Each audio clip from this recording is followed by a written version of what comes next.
All right, let's get right into it. Today, we are breaking down a really high-stakes geopolitical standoff. A recent report lays out how Iran has apparently issued a direct ultimatum to the United States, and this could be setting the stage for a major international crisis. I mean, that's really the big question hanging over this whole thing, isn't it? We're talking about some serious brinkmanship here, where the fallout could ripple across the entire globe, affecting everything from military stability all the way down to the price you and I pay at the pump. And here it is. This is the heart of the threat. This quote is from a commander of an Iranian-backed group, and it's a direct warning. It's aimed at one of the world's most critical shipping choke points, the Bab el-Mandeb Strait. Shut that down, and you cause chaos. So what is this ultimatum exactly? Well, according to the source material we're looking at, this threat to shut down the Red Sea is a direct response to what Iran sees as a continued U.S. blockade of the Persian Gulf. It's basically a classic game of geopolitical chess, with both sides trying to control these incredibly vital waterways. So who is actually delivering this threat on the ground? The term used is borderless warriors, which reportedly refers to the Houthis in Yemen. They're essentially acting as an Iranian proxy force. And look, they've already shown they can disrupt Red Sea traffic if they want to. The source claims Iran has been holding off on giving that command, until now. This ultimatum suggests that their patience might be just about gone. Okay, so while all these military threats are ramping up, there's another story happening in the background on the diplomatic front. But as you're about to see, the negotiations are, to put it mildly, incredibly shaky and built on a whole lot of mistrust. And this whole situation around the Lebanon ceasefire shows just how volatile things are. The source reports that Iran was ready to launch missiles multiple times, but they stood down based on diplomatic promises. Then, those promises were allegedly broken. You can imagine the frustration. This cycle of broken trust is what led Iran to issue what it called a decisive final deadline, which forced the current very fragile ceasefire we have now. Now here's a major point of friction that was cited from a Time magazine report. It's this perceived mismatch in expertise. Diplomats from Europe and the Gulf states reportedly described the U.S. envoys as being, and I'm quoting here, unable to grasp basic concepts. Meanwhile, Iran's team was made up of PhDs and experienced former diplomats, so you can see how that might create a serious imbalance at the negotiating table. So the fear among allied diplomats wasn't just that the negotiations were failing. It was that the approach of the U.S. envoys was actually making the whole situation worse, pushing everyone further apart instead of bringing them closer to a deal.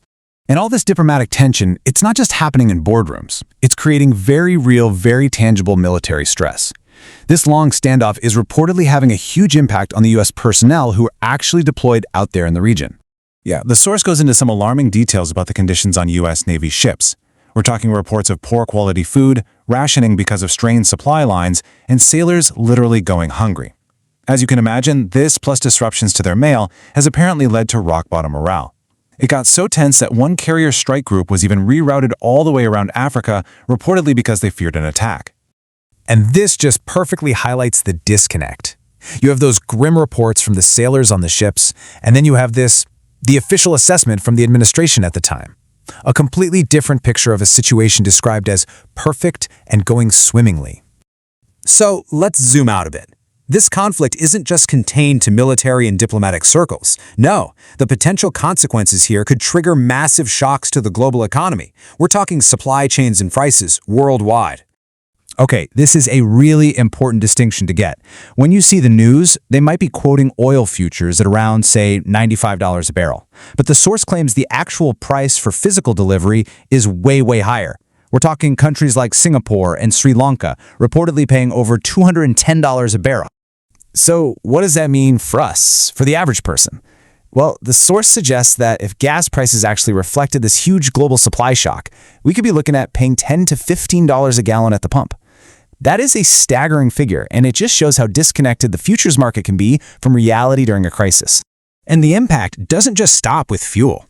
The source warns about a whole cascade of potential shortages, a global food crisis if shipping is disrupted, Europe possibly running out of jet fuel in a matter of weeks, and even delays in U.S. weapon deliveries to allies because their stockpiles are being drained. It's a domino effect. So where does all of this leave us?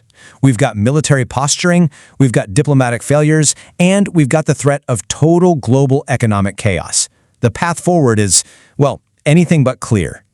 Right now, things are stalled. Even with mediators like Pakistan trying to keep talks alive, negotiations are at a standstill. There's no date for a second round. And the assessment from European and Gulf states is pretty bleak. They're predicting that any kind of deal is, at best, 6 months away. And this quote from the administration really lays out the stakes in the clearest possible terms. It's a binary choice. Either a deal is reached, or the fighting starts up again.